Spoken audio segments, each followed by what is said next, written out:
Welcome to Pencils and Lipstick. This is a podcast for indie authors. I'm Kat Caldwell, novelist, short story writer, and book coach.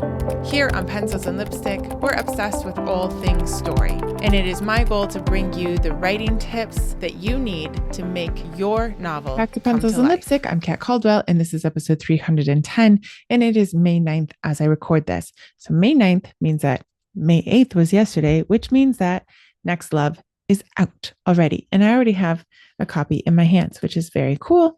I actually ordered it from Amazon. It came within like a few days, but the guy tossed it onto my porch and ripped it. I don't know, Amazon. I don't know what they're thinking. So I was thinking, like, this has made me realize when you're ordering from a smaller boutique store that actually like shrink wraps books and like make sure that it arrives nicely, that is totally different from Amazon. And it might actually be worth the few extra dollars. I know that Amazon right now is probably the cheapest place to buy paperbacks.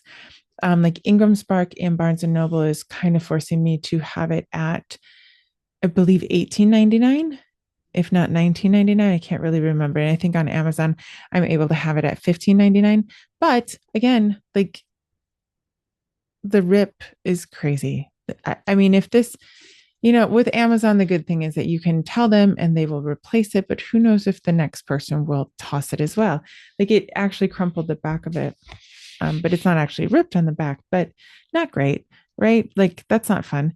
And the weird thing about being an author is sometimes people will get their book like this and then they'll give your book a 1 star because of the delivery, because it got ripped, which has nothing to do with the book, but whatever, reviews. So if you guys are looking for the book, it will be in KU until August 9th. So if you're a KU reader, go ahead and grab it. The ebook is at $3.99 and it will be there. I'm not going to raise it, but the paperback is on Amazon $15.99. You can find it at other places, which I recommend, if you want your book to look nice, to spend the extra dollars to go to order it from other people. I am actually now going to work on getting it into local stores. Life has not stopped, and so I haven't actually gotten that done yet.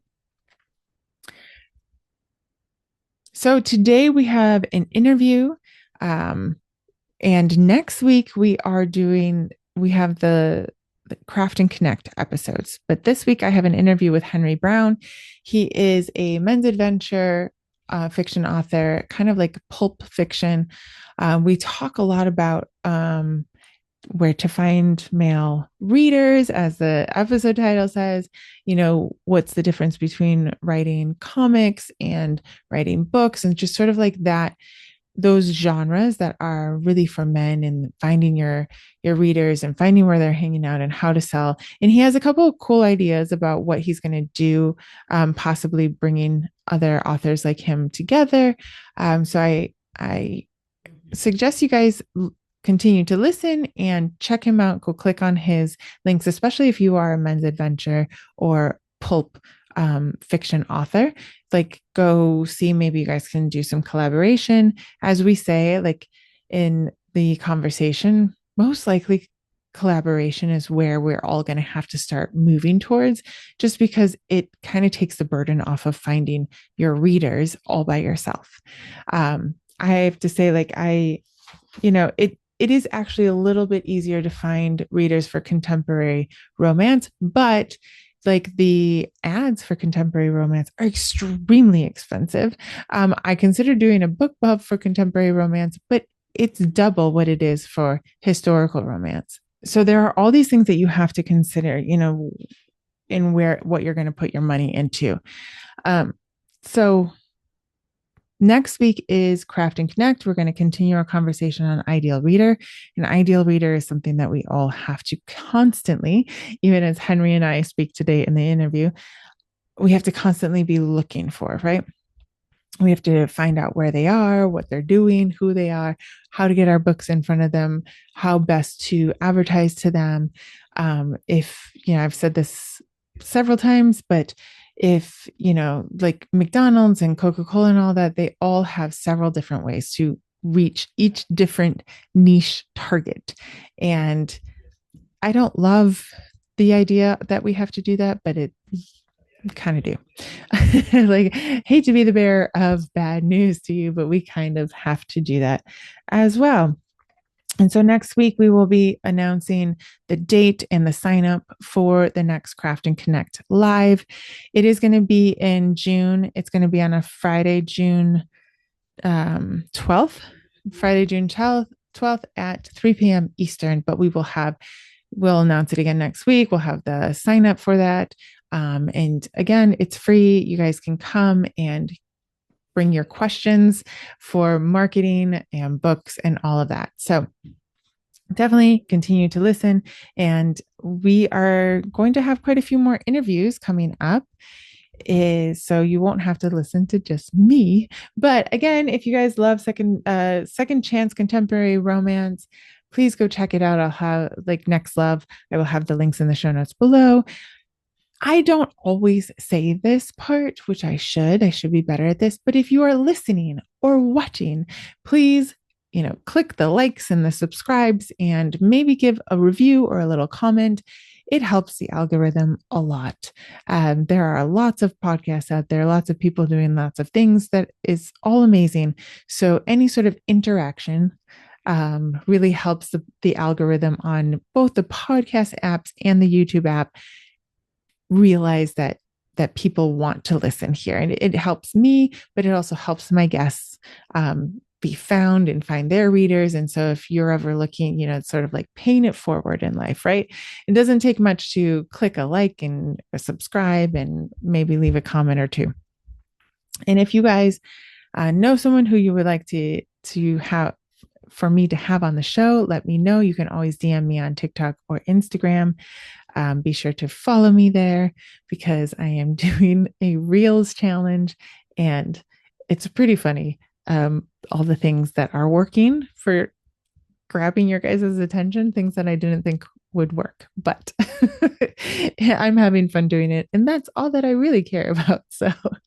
So even if you don't read or write men's adventure fiction or pulp fiction or comics, I think that you should still stick around to listen to the conversation that I have with Henry about where things are moving, what ideas we can have in finding our ideal readers and finding out where they're hanging out, because our conversation really goes into kind of just this back and forth of where can we actually, it's kind of less of an interview and more of a conversation on what we can do as individual authors to go find our readership. Also, be sure to check out Henry's Kickstarter.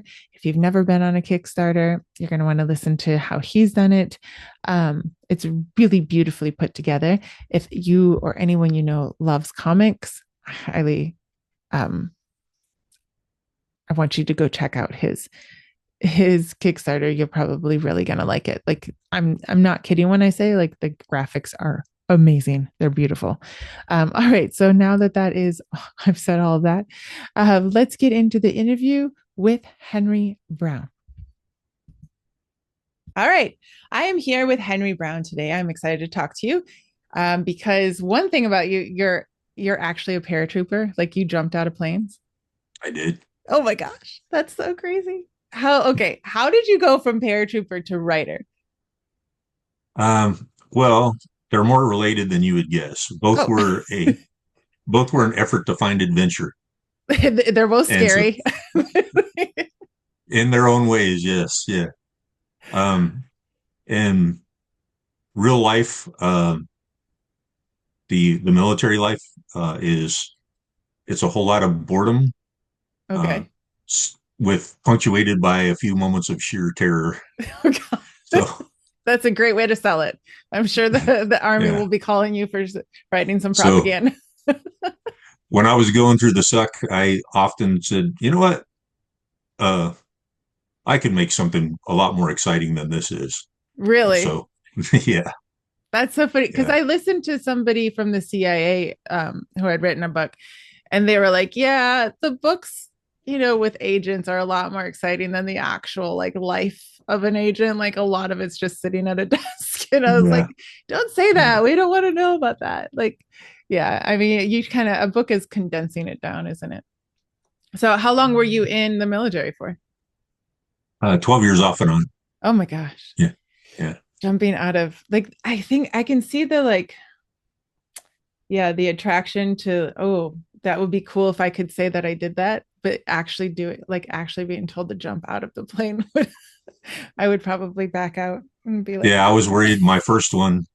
And of course, the first one is usually for most people, it's the most scary one. oh, is it? And of course, oh yeah. And I worried that I was going to freeze in the door, like some people do. And I didn't. It was actually the one I mentioned the boredom, but the boredom includes a lot of uh, extreme physical agony Oh, while you're you're really training to selling do the this. job. Hey guys, join the Yeah, military. yeah. And a whole lot of hurry up and wait and head Mm, games and um, people barking at you. So actually, my first one was one of the easiest ones. okay. It was like I kept, my cynical nature said, "Yeah, this isn't really going to happen. They're going to cancel it the last second for some BS reason or something." But then it finally happened, and I was like, "Oh, well, okay, this is how it is." I guess I'm in the air, falling down into the earth. Oh Yeah, my gosh. See, I think I almost feel like you could almost do the first one, but then I'd be like, I'm good. I'm not, I don't want to do that yeah, yeah. again. But you still have to.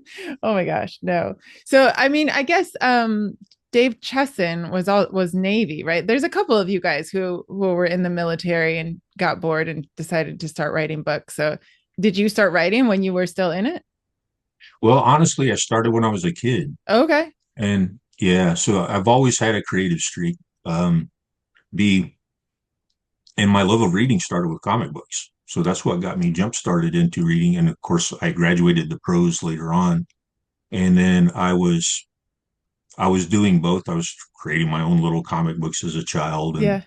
and then later on, I gradually over the years stopped drawing and started concentrating more on the writing aspect of it, Okay. which was a bigger challenge at the time.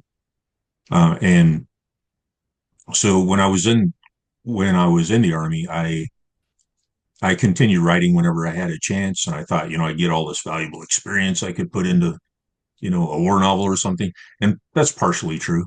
But I never completely lost the creative urge, Mm. even though, I tried to be, I tried to do the, Go get a real job, like we were all told. yeah, yeah, that thing. Um, but I don't know how much you want to go into biographical stuff, but Yeah. I think, Let us okay. know. So after I got out, I held a succession of dead end blue collar work jobs for a long Mm. time, but I never completely gave up. And the whole time I finally started as a civilian. I started trying to get into TradPub the Okay. traditional way by writing query letters and all that. Once in a while, one would accept sample chapters, and that went nowhere. I had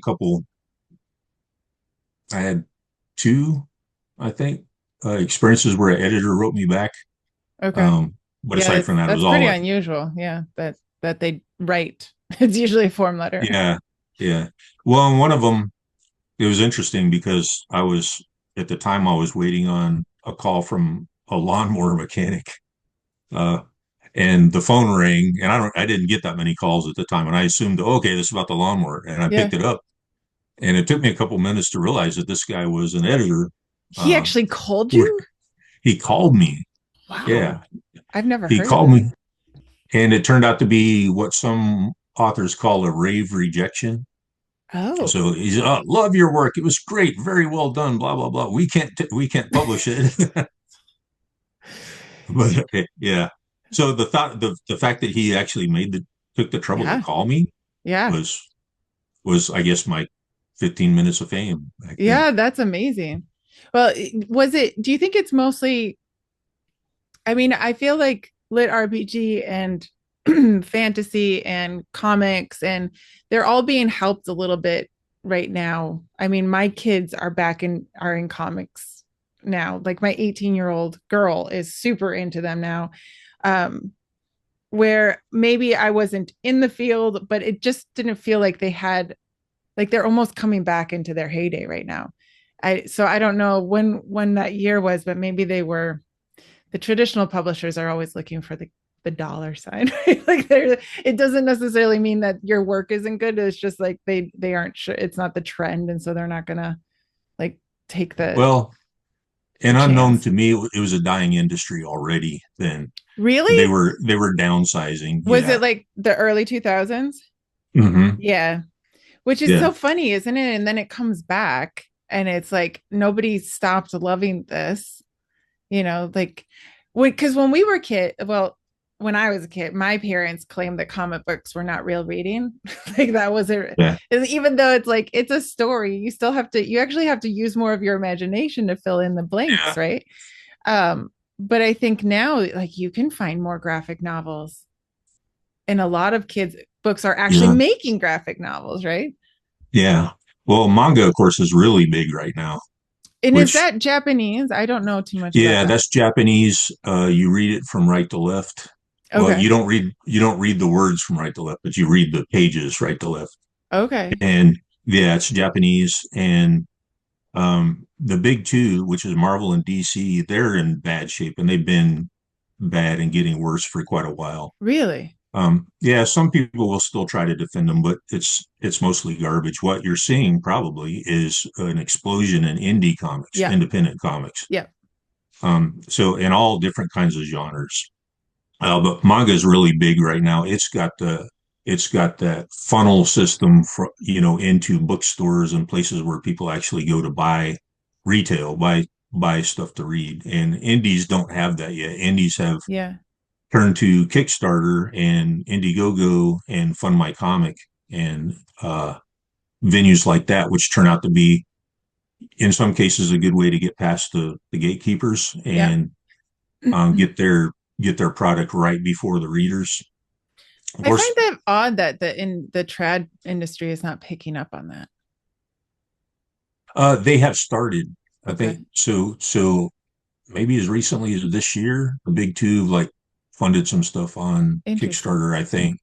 Don't quote me on that, but I did read something to that effect. It might have been Indiegogo or something else. Okay. Okay. Yeah. That's interesting. And so are the manga writers, are they mostly Asian or Japanese, As or far can as I you? know. Okay. Yeah, as far as I know. So that's even They're, gatekept that way. Like you have to be of a certain well, culture. yeah, and they're I guess if you're looking at trad pub manga, it's that way. But there are a lot of manga fans in the States and in other countries who are like the artists draw in manga style, and I assume uh, they team up with writers who, well, I don't know, the storytelling. I think that's why manga is so popular is because the non-Western story or the non uh, without getting political, they don't insist on cramming the same tropes and narratives in the face of the reader that Okay. the big two currently do. Yeah. So I think that's one of the reasons why they're so popular now. Yeah, I can see how the comic world readers are a little rebellious and don't just want to don't really want the traditional publishers to tell them what to read or think. Yeah. I can see how that would be, yeah. But I think that will be part of the traditional downfall is that they're they're actually becoming less accepting of people and their and different cultures, and by making sure that only specific tropes and things are Yeah.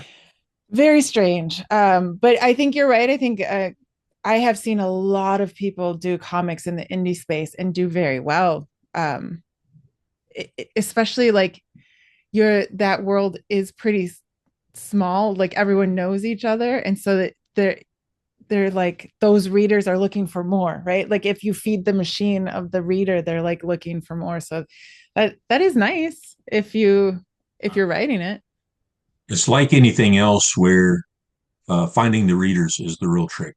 Yeah. Finding your audience is Right. something. And uh, Indiegogo uh, is into canceling, so I didn't even try with them. In Really? fact, the first crowdfund comic I backed up, that I was a backer for, Yeah. it had funded it.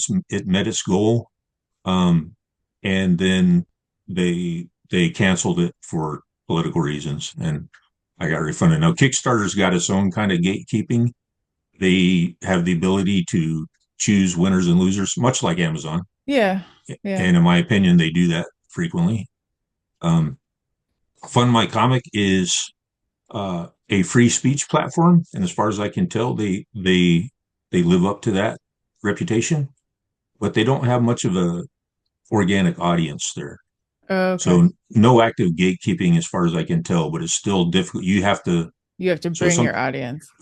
yeah, something like a cartoonist said that is obviously true. I'm finding out now is in order to crowdfund, you have to build the crowd before you try to fund. Okay. Yeah. Those are Yeah. like these are all I mean, so who is your artist? Luke Stone? Luke Or Stone. and do you draw as well? I quit drawing quite a while back. Okay. And for a while, when I was trying to get this project off the ground, I had such bad experience with artists. Really? Unde- Undependable, flaky, would not draw what I was paying them to draw.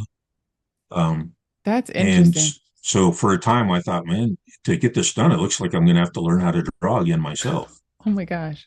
And yeah, but fortunately, I met Luke, and at the time, he was seeking commissions, and I was parent the whole time because it's a 108 page graphic novel, and I was paranoid the entire time that, man, I got to really handle him with kid gloves. I don't want to give him any excuse to like To flake leave. out on me and quit drawing and leave me with a partial book that I paid, thousands of dollars Ah, on. that'd be terrible. Yeah. Oh, he's very good.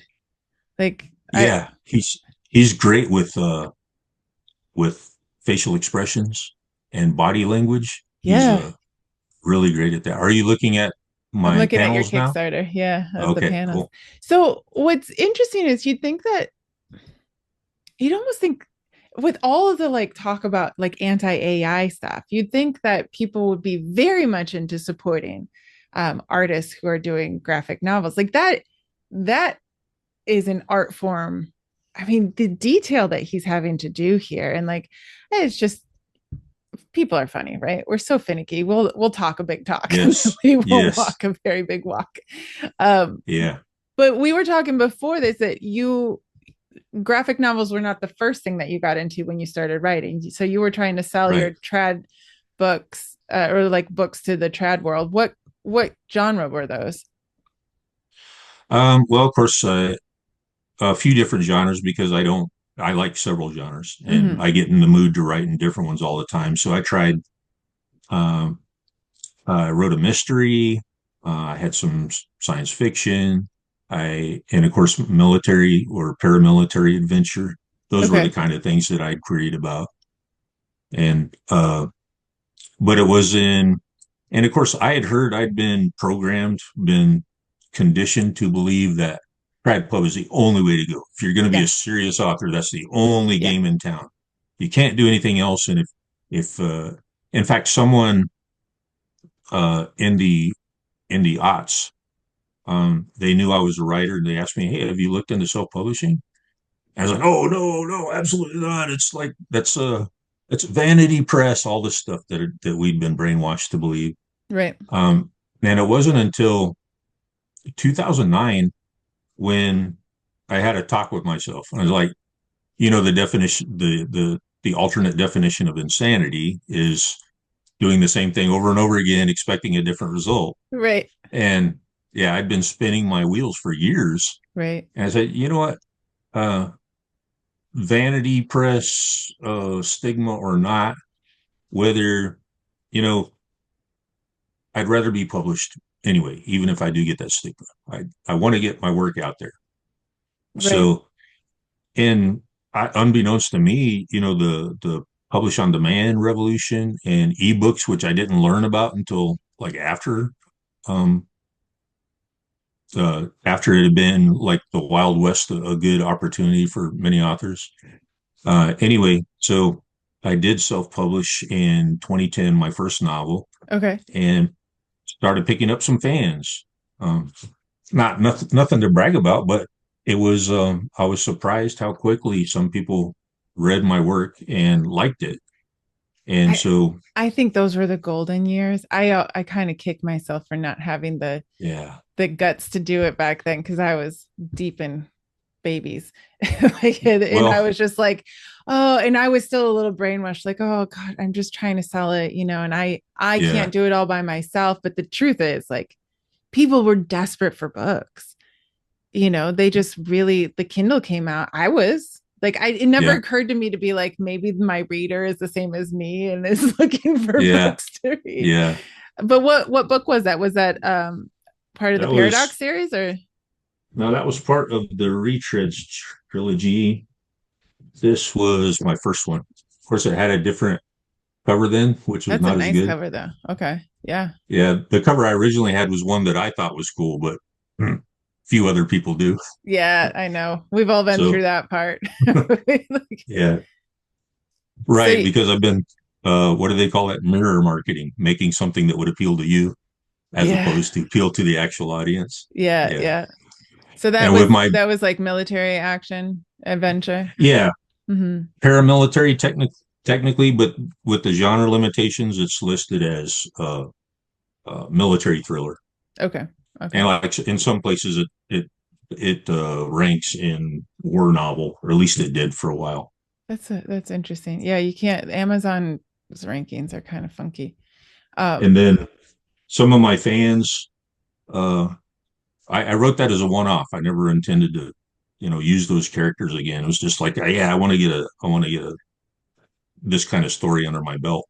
right. But my fans asked for sequels, and there was only a few of them did. But so anyway, I wrote this one. But that's fun to say because people Yeah, actually ask for it. That's good.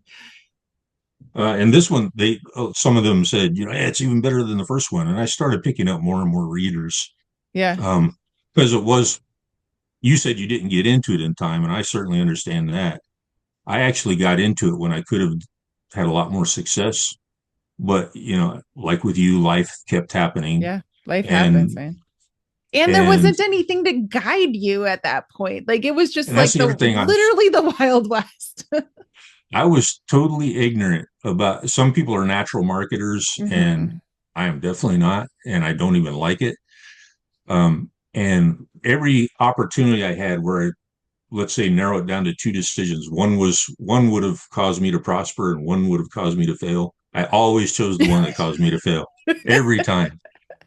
I made every mistake you could make back then. And so I kind of squandered that opportunity of those years when it was a new thing and the gatekeeping was minimal, Hmm. and all you had to do is get a good book with a good cover out in Yeah. front of people. Yeah. But you know what? I talked to a lot of authors who they might have even had more success in those years, but a lot of them didn't know why or how. And so Mm, 2015, 16 happened and just like everything changed. It was really like, it feels like every 5 years, this industry just like does a 180 on people. And if you don't know why it's working, it, you'll be left behind you're in the like, what next happened? changeover. Yeah. Yeah, So my goals. I'm sorry. Go ahead. no, go ahead. Yeah. What is your My goal? goal.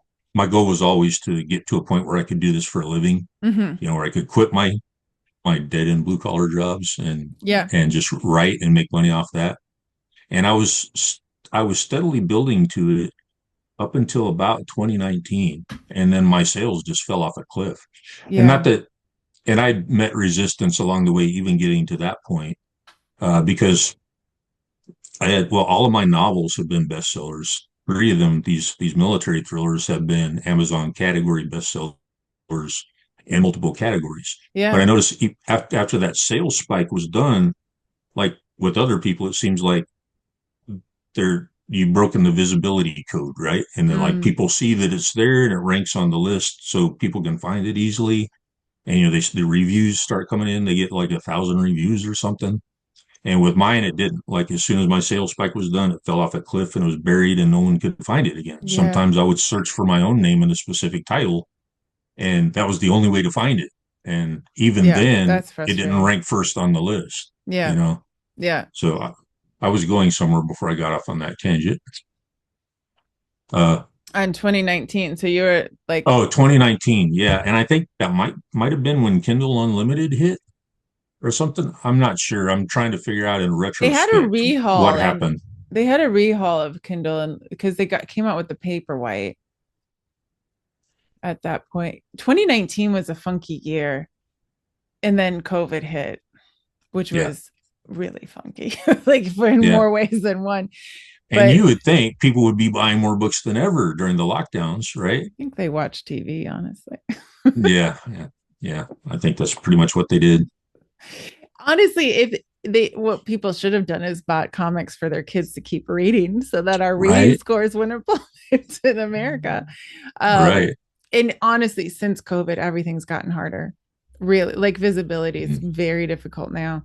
I think what happened in COVID is everyone thought that they could write a book.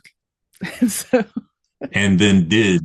and then did, whether it was good or not, or whether they knew what they were doing or not. Yeah. But I think it has been a bit of a shock to those of us who've been around of like, oh, now I have to, like, it's like trudging through mud. If you don't have that marketing like knack, it's Yeah. gotten a lot harder. A lot harder. Yeah. And reluctantly, I've been trying to learn what I can about marketing, but um, of course, we have different problems now in addition to the old ones, whereas the gatekeeping's still there, but we also have, you know, endless hordes of slop being dumped into Amazon all the time, All the time. uh, helping to bury your work. Yes. And yeah, and most of it is, well, even before AI came along, most of it really was just mediocre to abysmal in quality. Yes. That's why it's And like I understand people's anti-AI thing, but I was like, I don't know who said it the other day. I was like, the human slop is pretty like a just bit. as bad. It's Yeah. just as bad But because with more typos. yeah, oh my gosh, I know. Because if you try to go on Men's Adventure, so marketing to men, I find is very difficult. So I have one Yes. book that I wrote, Bended Loyalty, where it's about a man like trying to get out of a small town, out of that sort of mindset and like just turnover constantly and like basic generational curse, right? Like trying to get out of that. And he's in boxing and music and it has all the things. And find the category for men. I was like, these poor men, all they get is thriller or mystery. Like they don't get because you go to Men's Adventure, which I was like, well, that makes sense. Like Men's Adventure. And it's just weird. It's kind of Yeah. weird. Like some of it looks like lit RPG, some of it looks fantasy-ish, but not like if you like to read a good story, the book covers at least don't really say that. You know what I mean? Yeah. Well, and something should be said. Well, you're absolutely right about that. So some authors have figured out how to game the system, knowing whatever the current algorithm is or something, and they're able to put uh, their lit RPG or whatever that's not really men's adventure fiction, but maybe it's the closest genre they can find out of all the choices, and uh, they've incorporated all the tropes and gimmicks that are necessary. And I guess maybe they got AI to write their blurb. I think they get AI to make their covers, and they always have, you know, or not always, but quite often have well endowed females on Women. there Yes. who may or may not have something to do with the plot. Exactly. That's what's so Yeah. funny. You read the blurb and you're like, where's the well-endowed woman in the blurb? Yeah. Yeah. So, But trust these me, it's poor just as bad men. when she is in there. Yeah, probably. Yeah. So like trying to write for men, have you found that difficult to find? Because I mean, I would assume they're, you can't go to the same social media places that I go to find romance readers. Like Instagram is probably not full of men looking for books. Yeah. Well, you might be sorry you brought up this topic. Okay. I'm gonna try not to rant. But yeah, writing for men, I don't have I think I'm able to do that pretty competently. Mm-hmm. But marketing to men is our whole culture Okay. is, I call it gynocentric.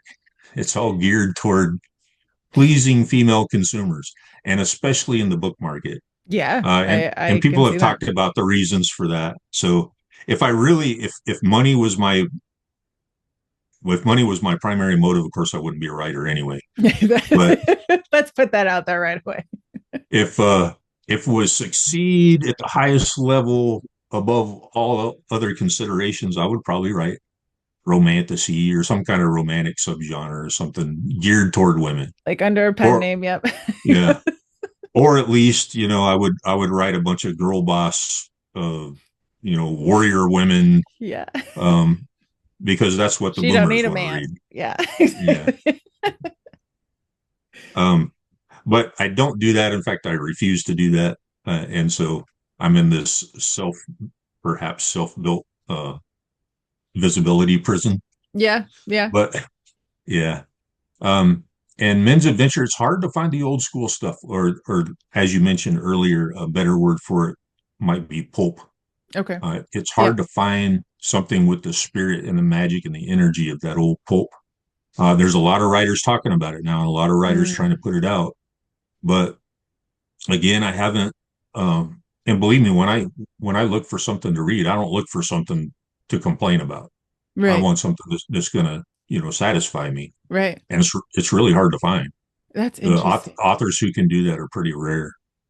I feel Um, like the now I haven't talked to a ton of men who write in that genre, but they seem to it seems to be as like person to person, which is very difficult. Like that, you're at a disadvantage because it's very much like Russell Nolte found his by going to events like Comic Cons, smaller okay. things like that. But like that takes money, time, a life that Yes. allows for that, So I think before when you like that pulp revolution, it was the small comic book stores. Like those used to be very good businesses that, Right. Right. young boys up to men, like that was kind of a hangout place. And if those go away, like where do you find your readers? That's the ultimate question, right? It's like, Yeah. Well, and I went to my first convention last year, okay. September of last year, and I might go again this year. But it turned out to be pretty much like every other place you go looking for readers. Mm. It's a bunch of authors pimping their books to each other. Yes. Um, That is one so thing that we should just be so clear about. That so many times writers are talking to other writers, and you're like, that's not actually yeah, your audience. and they're the easiest. I mean, you go on social media and you don't even have to look for. You don't even have to try to build your audience. All these other authors will uh, show up in your feed. Follow you, all this stuff. And don't get me wrong, I do have some friends online who are authors, and I'm really glad to have them as friends. Mm-hmm. They're good folks, and I commiserate with them. We're all trying Mm-hmm. to do the same thing. Right. And competition isn't. We can compete with each other without trying to torpedo each other's work. Mm-hmm. Because there's Absolutely. room for all of us. Just because Absolutely. someone reads one author doesn't mean he'll never read any other author. Exactly. So I do want to make that caveat, but still, it's like every time another author follows me, I was like, yeah, he's a freaking author again. I know. Where are the readers? Where are the readers? It is one of those things. When I got back, like I'm trying to learn marketing as well because I'm just I don't like putting myself out there, but trying to figure out marketing in the right way, right? And that was one of the biggest. I remember just staring at my phone and being like, oh my gosh, we're all talking to each other, writer to writer. And just like sort of that realization, and now trying to pivot and being like, but where are the readers? Like, I understand that we are also readers, but that's not actually what we're looking for is right. We have to go find them. And I would imagine finding male readers is very difficult. I mean, I have my one book where it's very difficult. They're not in the same spot. I read on Readsy, they sent out, I forget his name. He's oh my gosh, I can't remember his name, but reads it. He sends out a newsletter, and Reddit is becoming a big place that people are finding readers. And I was Really? like, gosh darn it, I avoided Reddit like the plague. No. So if you're on Reddit, it might be the place. Of course, Reddit has its own social rules. And if you go in there spamming, you're going to get kicked out. So again, trying to do it like slowly, you have to build it, you have to be part of the Right. community, and we don't always want to be that. We kind of want to come in as an author and be like, read my book. Like, that's Right. Yeah. Stop everything you're doing. I have just completed the best novel ever known to man. You exactly. must read it. Yeah. And there's a whole series, so please read all of Yeah. it. Like, I sometimes I'm embarrassed at the desperation level that we have as authors, where I'm kind of like, oh guys, come on. But I think, like you, a lot of people want to write the stories that are dear to them, whatever they are, that like that's, and we don't want to, even if it's exchanging it for not as many sales, we don't want to write something that's popular right now. I think that comes Right. with its own Yeah. issues, because if the popularity changes, man, really fast. Yeah. And I see the wisdom in it, I guess, writing to the market. But there's so much, the market changes, like, and you can't always predict when it's going to change. Yeah. And also, it's like, well, if I wanted to be an artistic prostitute, I would have gone to work for, I would have done that before. yeah, I would go to work. I'd be writing for an online magazine or somebody else's blog or something. Right. Um, uh, and like back to marketing for men, there's so Mm-hmm. many problems with that. Okay. And one is less and less men, especially young men, are reading all the time. They're becoming less and less literate. And some Really? of That's them, not good. yeah. So you haven't heard about this? Well, No. yeah. And it's really bad with the younger generations. So many of them, the schools are failing them. The more money we put into the schools, I the have less heard good of a that. job Yes. they do. Um, and they're functionally illiterate, most of them. Oh So gosh.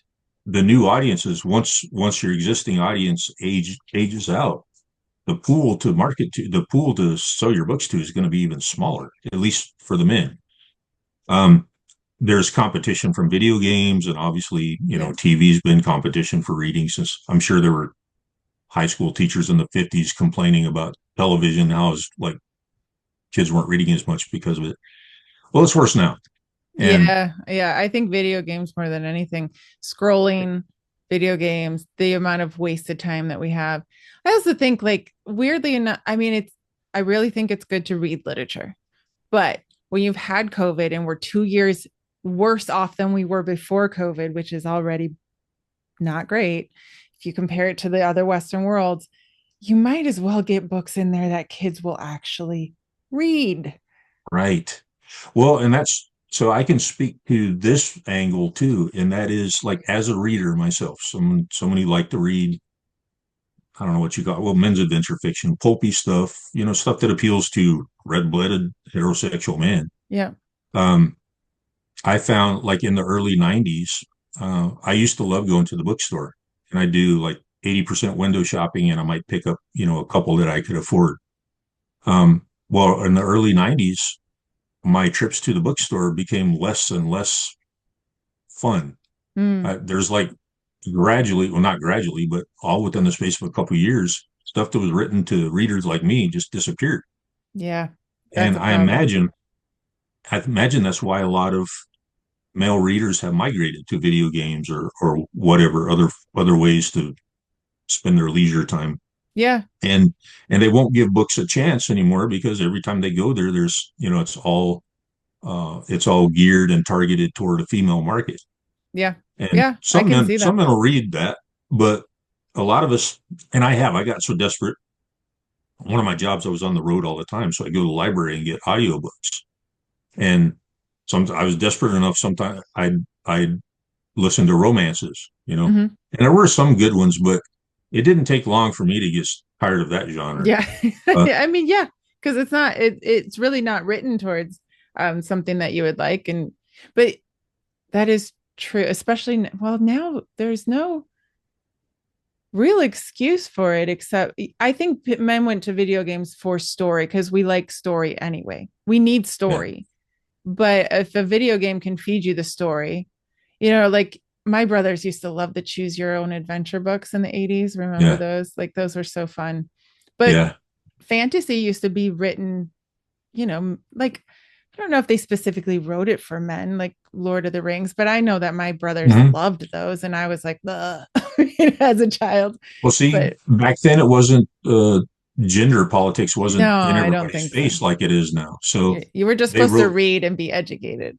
they wrote fun adventure stuff, and it Yeah, happened to appeal to men, much like lit RPG does today, I guess. yeah, What male readers there are. Um, but yeah, when every trip to the bookstore, every trip to Amazon online results in like you drown in estrogen basically. If you're less stubborn than I am, you give up eventually. yeah, yeah. And if you type in men's adventure and it looks like it's going to be slop for it, eventually that adds up. Right? I mean, I'm Yeah. willing to try out new authors, for at a certain like price cap. But if you Hmm. keep hitting, spending $3-4 on an ebook and it's just not anything you're interested in, eventually you'll stop that too, right? And people Yeah. have lives and they have stuff to do. So Kickstarter does help a little bit with that, right? Like it is, at least these Kickstarters have a lot more arts, I guess. It's different than going to Amazon. It's actually a really fun place to just like find things. Um, really, like Amazon is just filled now with everything in the entire world. It's like going to a Yeah. Walmart or. But if you're looking for comics, and especially if people don't know this, I would send people to Kickstarter before I would send them to Amazon. Amazon, I would feel like you'd get Interesting. overwhelmed. But I Interesting. think the average person thinks the only bookstore in the world right now is called Amazon, which is a Yeah. problem. Not for them, but it is for us, right? I mean, Yeah. like, remember Dick Tracy? Like, A little bit. Yeah. that was I remember I didn't read a whole lot of comics. My mother was one of those gatekeepers. She Oh, would okay. buy. But that But one was in something called a newspaper. I know Dick Tracy was. my grandpa would buy me the Calvin and Hobbes. I loved those. He would I let me like read Calvin and those. Hobbes too. Yeah. God, they were so funny.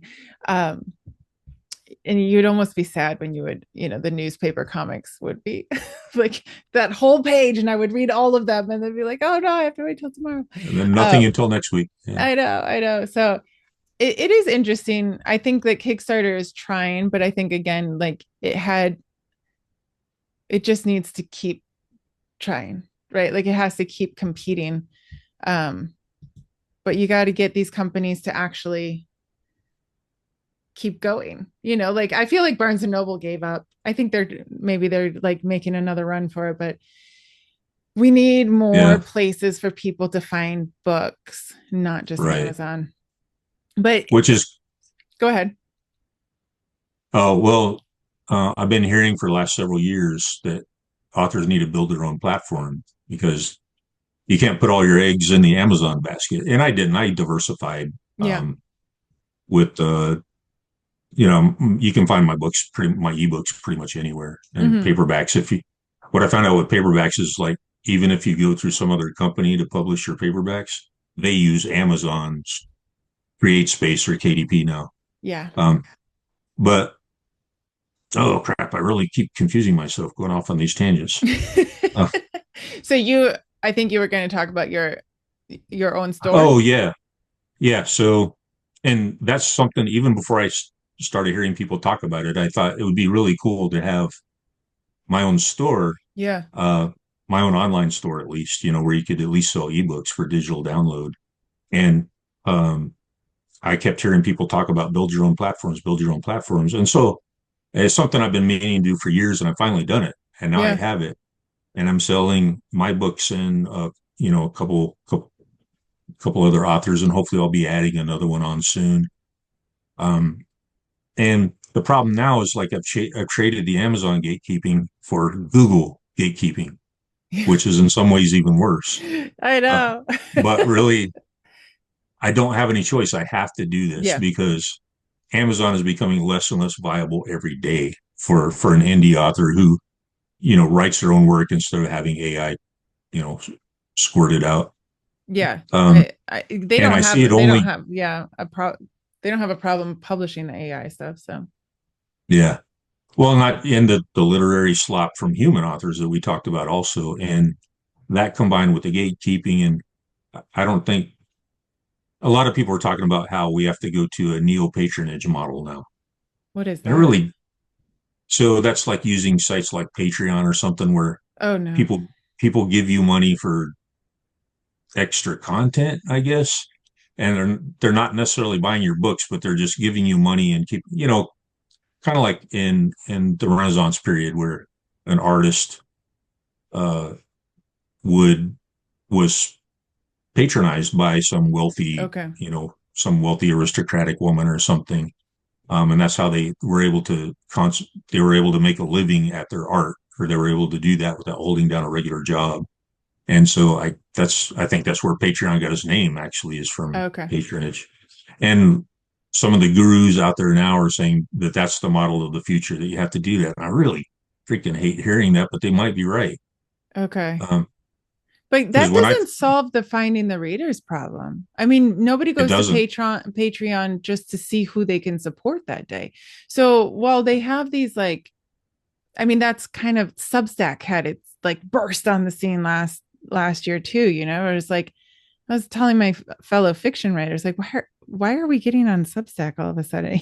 Like, well, people can yeah. support us and like, okay, I get that. But when I thought of it, I mean, I opened my own Substack and then I was like, I'm still not getting found. Like it's still not solving that problem of the Yeah. reader.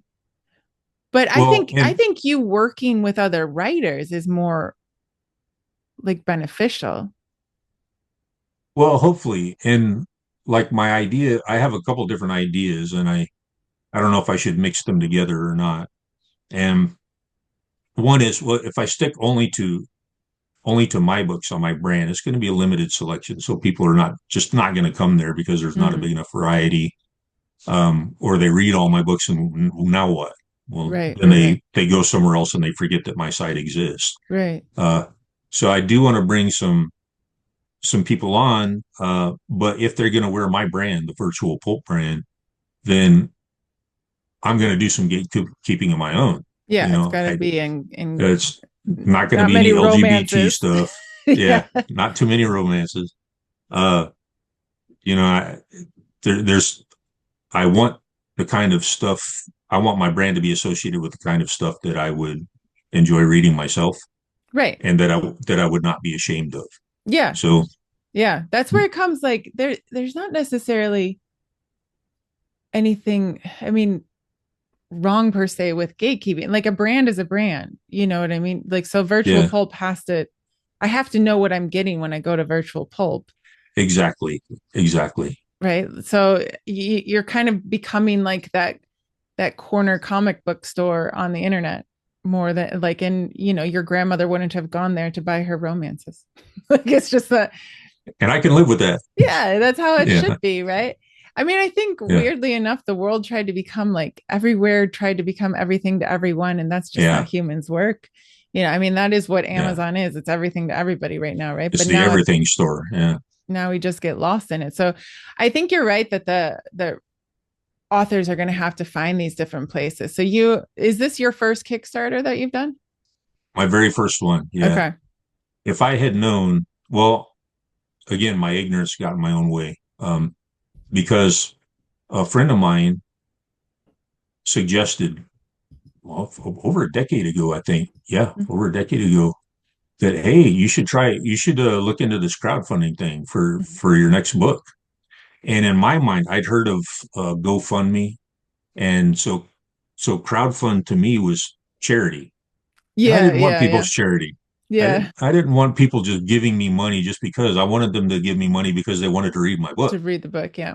So I Yeah. poo-pooed the idea. I just didn't even investigate it, nothing. And it turns out all these years, and as Jonathan's been or Tom's been saying in the program, Kickstarter was uh, a way to kind of to make an end run around Amazon's algorithms and gatekeeping and all that. Oh, okay. Uh, but yeah, so you could have, and actually, as I think about, as I as I was getting up closer and closer to my Kickstarter, I was thinking, you know what, I should have started out small.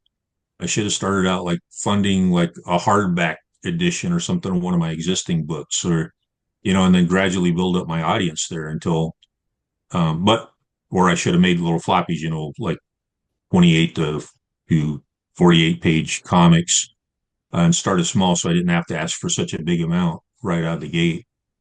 Oh, these are all things that we learn from. I've run one Kickstarter and I even investigated a lot on it. I thought, I'll say that, mhm. I'll caveat, I thought before I started it. And then I was just like, oh, I should have done this differently once I got into it. Because it's certainly it's great, but it's not easy, I would say. It's Yeah. But the one thing about it, I think the one thing that we always have to remember as creatives is even if something doesn't work out exactly how it should be, to do it again is really like it's only a big deal in our own heads. You know what I mean? Like there are new people on the platforms all the time. I mean, and if people don't know Kickstarter, you have to fund in order for it to in order for you to get any money. I think there are some platforms where well, maybe not. Oh, I think you always have to fund, right? You have to actually make the goal. Yeah. I Well, think even Fund on, My Comic, for instance, they have it works differently. And unfortunately, there's no like, they don't have 1,000 videos on YouTube telling you how to do it. okay. But they allow you to either keep everything you've earned or choose the all or nothing, which if Okay. you don't meet the fund, then it all gets refunded. But Kickstarter is all or nothing. Like it's basically just Yeah. holding it on your credit card that you don't get charged until I don't even think it holds it. You just don't get charged. So that is one of the anxiety inducing things about Kickstarter. It was like you still have to find it. But it is I think it is something for everyone to check out. But Yeah, I think the path to success might be easier there for prose authors than the way they've been trying to do it. yeah. Yeah, And it's possible. you mentioned Substack, and I think again my timing is horrible. I think if I got on a year, two, three before I did, uh, I might have had a lot more success than I did. But I got on there because I heard people talking about it. And long story short, I don't think it's a good place for fiction authors I to don't think try so to pick either. up readers. No, I Yeah. don't think so. It So now mm, I don't it has I mean every platform becomes its own culture, and so it's not necessarily wrong for us to try stuff. I literally have accounts probably everywhere just trying new yeah, places. yeah, you and me um both. but I think the one thing that the one thing that kind of turns me off of the Patreon idea is the journey, like the path to burnout is trying to make new stuff for people constantly because you Yes, feel like you're paying them back for it. It almost puts me personally, I feel like I'm in the position of owing them something because they're paying me, I and I understand that. hate Yeah. that feeling. So, you So you got know, to come up with special content to, all the time and oh my make their gosh, subscription worthwhile. Yeah. right. And I really don't like that overwhelm feeling. And so I think that would only work on, almost like what you're doing with your press with virtual pulp is just like you'd have to get together with people. I don't know who can actually make that much content. Like people who are doing well are like musicians or podcasts. I think Thomas Umsted's on Patreon or, because a book takes forever to write. And just like, somebody mentioned to me to do it like The Martian. I'm blanking on his name. He's very famous. I I'm can't remember blanking either. on his name, but you know how Yeah. he did it on the blog of like, okay, so No, I here's didn't the, know that. oh yeah, he wrote it That's how chapter he, by chapter on his blog. It's a very like Oh, you should look that up. Yeah, Okay. but that's very brave, and it's not very usual. Like who that is somebody who plans it all out, is very comfortable, and it was a time in life where people were like addicted to blogs. I don't know if you were like I was addicted to blogs because I was like, oh, you can read something quickly and be part of, a community, and like so he got on that bandwagon. Is very good. Imagine just like putting out a chapter these days that's barely edited just because like you got to give something to your I Patreon know, people. I know, Like, that's I insane. know. Well, you mentioned earlier you didn't like showing your face, Yeah, and I don't I love didn't it. either. It was just like 3 years ago. I finally, okay, I'll take this selfie and I'll use it. So I didn't like to do that. And then, of course, now I'm appearing on podcasts, when I Yeah, can. you got to. Um, but also, I feel icky if I consider like sharing my work before I've edited it, before I've made it, ready for showtime. I'm just not comfortable with that. I know. But And these days people will probably take it from you. Like you yeah, can't always go back to where you can't always replicate somebody's success either. Like he had a great idea, it right. worked for him, Well, and but I didn't know about that. I didn't know that author had started sharing it on a blog. But I tried doing that too, and didn't work out for me. I yeah, tried sharing chapters in Substack, and I followed all the rules, all the prevailing wisdom about how to do it, and it's still, yeah, you know, I brought more of my readers to that than I gained on yeah, yeah, platform myself itself. yeah, exactly. It So didn't necessarily yeah, broaden your readership. so absolutely, what might work for someone else, it's does not work for you Yeah. for whatever reason. And I assume a lot of it is because other people are just better at marketing than I am. No, And that's what I always assumed. Like people just know it. So if there are listeners out there who write pulp or who like reading pulp, like what are your um I mean, we will send them to virtualpulppress.com, but are you sort of handpicking people at the moment to be part of this venture, or at how the are you doing moment, that? Okay. so I mentioned I had two different ideas, and one is to like bring other authors who I approve of to write under the virtual pulp banner. Mm-hmm. Um, and there are a couple so far who are interested in that, but a couple's not enough. I need Mm-hmm. a lot of books. And the Yeah. other idea is maybe just make my own, not necessarily build up a stable of other authors, excuse me, but to build a bookstore that caters to a certain audience that gets lost in Amazon, like you were talking about. Yeah. And Yeah. those I would not necessarily need to gatekeep as hard. Yeah. Uh, I would allow stuff, I'd allow the 40 million girl boss authors out there, could put their stuff up there. Um, and just have a place where uh, it's books, and other forms of reading entertainment, Yeah. comics, graphic novels, whatever that, and it'd be an alternative to Amazon. I'm never going to try to be in an Right. everything store, uh, but it would be a place where people who like the more pulpy kind of um, adventure stories would come to and be able to.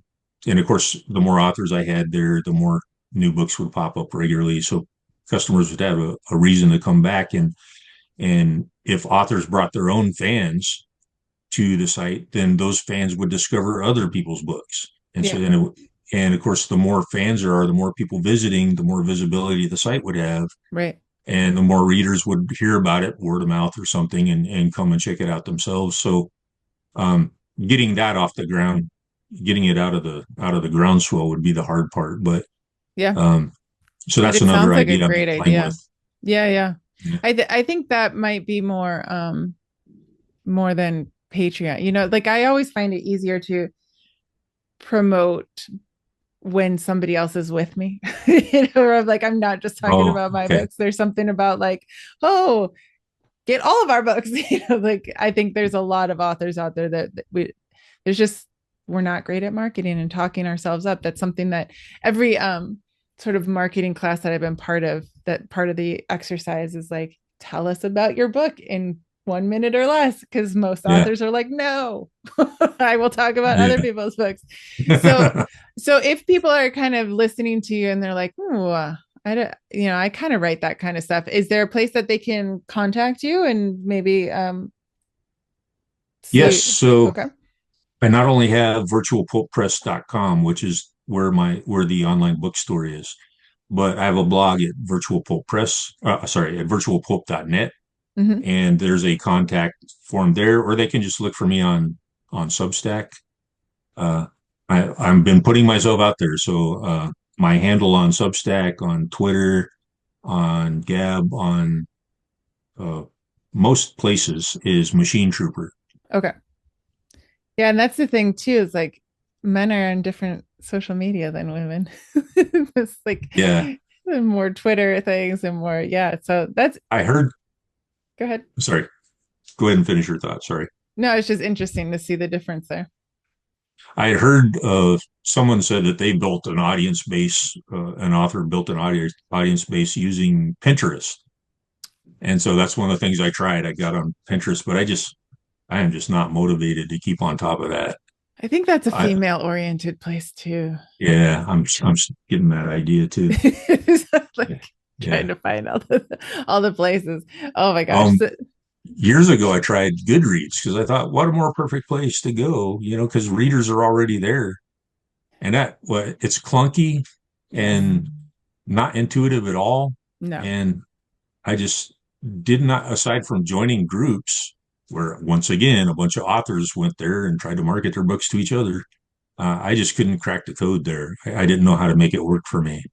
Well, also all the Goodreads readers who actually review think that they are like a well-informed, highly educated critiquer. And I mean, you'll have books that there's nothing wrong with them, but they'll take a personal offense to them and give them like a 1 star. So it's a very strange, the culture of Goodreads has changed a lot. Speaking of that, so I put in 1 star jail, Oh no. or actually it's 3 point something stars because uh, there's this woman, at least she got a female name. Uh, I don't want to call her a reviewer, but she posted a review Yes. on Amazon, where she took it's for my Paradox series, and it was this book specifically. Um, there was a character who I led people to believe might be dead or at least missing, and she was so freaking offended by that. She said she called it disgusting. It was like a short little 1 star drive by with like one sentence.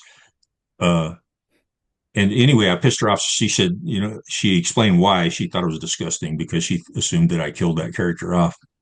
And she was so pissed off. She went to the next book in the series and dropped a 1 star bomb there. But all she said on that one was disgusting. Don't buy it. And that was when I barely had two ratings for those 2 books. And so now she dragged it down to 3 point something for each of them. And I hate this social proof metric that we have to worry about. So people go there and see, well, it's only got 3 reviews and apparently it sucks. That's why no one else reviewed. And then they never give it a second thought. Yeah. I will have this argument and I will die on this hill. There's this idea now that reviewers are giving reviews for themselves, that it's like, it's for them to be able to remember. And I hate that they think that that's a justifiable reason to give out 1 stars. Like if it's poorly written, if there's no paragraph breaks, if it's slop, I get it. If you just didn't like it, that is not a 1 star, and I will die on that hill. I will no longer argue with people about it, but I have a 1 star because she didn't like a sentence. I think it's like a historical romance, and I have the click of her heels echoed against the empty hallway or something like that. Mm-hmm. And she didn't like it. And what people don't know is that 1 star will drag your rating down. And I'm sorry, psychologically, you go see a new book and you will see less than 4 stars and you'll think twice about whether you write that book or not. Yeah. Just Or like you a just won't restaurant. consider it all. Yeah. It must be slop. Yeah. You will be Yeah. like, I don't, and very few of us will actually go to the reviews and see like, oh, okay. Like, it drives me crazy. I'm pretty good about that because some books I decided to read because of the 1-star reviews. Right. When Because they we know describe what what it they is. hated. Yeah. Yes. But when they just say disgusting, what does that mean? Does it mean that it's Right. violent? Does it mean that it's like horror? Does it mean like, Yeah. what does it mean? That doesn't say anything. And so people will just see the stars and not buy it. And Yeah. I think it's that makes this world all that much harder. Like people in their car will complain about Taylor Swift, and I'm sure that people have their opinions of Taylor Swift and whatever. Like I just use her because she's so famous, but no one goes on to Spotify and brings down her, like there's not this same equivalence of trying to get those stars. It just makes our life a little bit harder. Like, it's just like, oh God. Yeah. One of many factors. Just remember that when you're reviewing the books, like I tell people all the time, just because you don't like the book, was it well written enough that someone in the world, like, right, even if it's not that well written, I just avoid. I used to do a lot of reviewing myself, and number one, if it was a really bad book, if it sucked, I was less likely to post any review at all. Yeah. There were a couple of times when an author was so confident, they approached me to review, because at that time I was reviewing pretty regularly on Amazon, which is a thankless job, by the way. Yeah. At least if you try to do it right, and if you try to judge the book based on those normal factors, you would like, is it well written? Do they know how to plot? Are the characters believable? Stuff like that. Right. Which most reviewers don't even touch on those. No, most reviewers are just emotional. Yeah. But so some authors insisted, no, I want you to review it even if it's not good. And then I did for those people. But then there's times when I would take the trouble to leave a very detailed review, why I liked it, why I didn't like it, because those can be just as effective for people who disagree with me, right, as people who agree with me, right, for that author. And anyway, I got nothing but flack for that, because back in the day, you could actually comment on someone's reviews. And I got all these little ankle biters swarming around me, critiquing my review.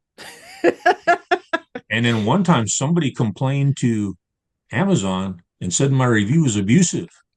Oh my God. And I was only talking about that stuff that you mentioned, I was judging it based on what they wrote, not like insulting. But I wasn't insulting anyone. I wasn't trying to speculate about the character of the author themselves. None of that. And about that time, I was like, okay, this is like, we're done. First of all, it's a thankless job. And yeah, I'm only going to do this now if I think it's a spectacular book, or if it's a friend of mine who, needs help getting reviews and stuff. Other than that, I'm done. Yeah, I'm with you on that. But well, the nice thing about Kickstarter is there's no stars reviews there. But we will have the links in the show notes below. You have quite a few with the Kickstarter. As people listen to this episode, it's the week of May 8th. And so there are a couple more weeks left to your Kickstarter, so people can go check that out. And appreciate that. Yeah, I just love perusing Kickstarter every once in a while. So I encourage you guys to go check it out. The graphics are amazing. I'm sure the story is as well. So, and then if you want to contact Henry, if you like pulp or men's adventure, whatever genre they're going to eventually make for this, I encourage you to check out his books, and maybe you'll find some people who can, you guys can rally around and go find those readers somewhere. But thank you for coming on and chatting with us. Just keep going, keep at it. We have to keep writing, right? There's no other thing for us to do. Right. I don't know why, even if it's hard. Yeah, if it wasn't a compulsion, I'd have quit long ago. Yeah, exactly. Yeah. Exactly. Well, Thank thank you you, for having Henry. me on. Thanks.